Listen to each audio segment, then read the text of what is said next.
Так, ну в общем, заначку мы, конечно же, достаем, здесь не оставляем. Достаточно неплохая такая заначка, мне так кажется. Вот, поэтому мы ее забираем отсюда. И сейчас будем пересчитывать бабки на наши русские рублики.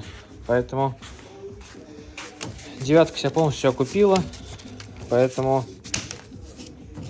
проверяйте всегда, потому что денег мало не бывает или много.